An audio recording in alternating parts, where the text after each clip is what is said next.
Alright, as you can probably guess, we're doing a knife review again today, and we're doing Shadow Tech again. Last time I reviewed the Shadow Tech XL, which is a very fine knife. You can go ahead and check that video out if you want. But today we're going to be doing the Scorpion. Go ahead and open that up for you.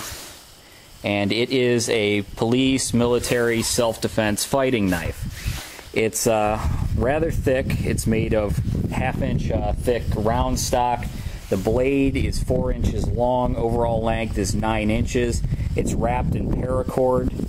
The paracord is wound around there. It's melted at the end. It's very tight. I think it may even be glued down. I'm not sure. It's a very, very sturdy knife.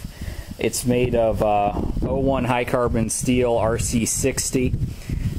It's got a very nice blade to it. That's actually pretty sharp. It'll slice right through paracord. I've already tried it. It is a fighting knife. It's got this little pointed end at the tip there. And very interesting looking knife. I was a big fan of it from the first time I held it. I've wanted one. It's just a cool knife. I don't really have a purpose for it because in Ohio I can't carry this. In Ohio we have Judge Dredd laws where it's up to the police officer whether it is an offensive knife or a tool, basically. Oldest tool known to man, and you can't have one in Ohio because if you get the wrong police officer you're going to jail. So unfortunately I can't carry it. I like that USA that got stamped right there. It's powder coated, very just awesome knife, very sharp. It's even sharp after I've gone ahead and tipped it. Not even a week owning it and I've already managed to tip it. It was my own fault, not the knife's. I was throwing it into an old tree. Extremely nice throwing knife, by the way. If you want to learn how to throw a knife straight instead of tumbling, definitely pick one of these up. This throws just wonderfully. As good as my Glock field knife and my dedicated throwing knives. But unfortunately, what I was throwing it into was an old dead tree, actually, back there while I was walking to the pond. And turns out that old dead tree had a nail in it, a very large nail, I'm guessing from when there used to be a fence back there. And it was hard enough to tip the knife, unfortunately. It's going to take me a couple hours to get that back pointed. Very disappointed. The powder coating is held up wonderfully. I've stabbed it into basically everything, throwing it around, playing with it, and I haven't been able to rub the powder coat off on it.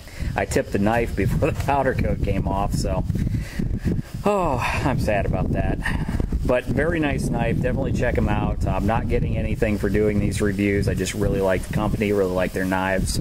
So check them out if you're at all interested in this. We'll say the Kydex sheath is very nice. It holds in there. You can't get that sucker out of there. The way it's in there is it grips it right on that bar, that crossbar. I'll tell you what these knives remind me of. I was thinking about this just the other day. They remind me of what's called a missencord, which was a knife carried by men-at-arms and knights in the Middle Ages. They always carried one of these so that if they came across an injured knight on the battlefield, they'd use this to dispatch them. The name actually means mercy. Usually it was meant to dispatch somebody who's on the ground you were trying to kill, so I don't imagine how much of a mercy it is. But just kind of cool that it sort of resembles, though, although a missencord would be a little bit longer. Being a historical geek that I am, but very cool knife. Definitely check out the company, check out the knives. Like I said, not getting anything out of this. I just really love these knives. I'm so sad I tipped that. I have to say that again.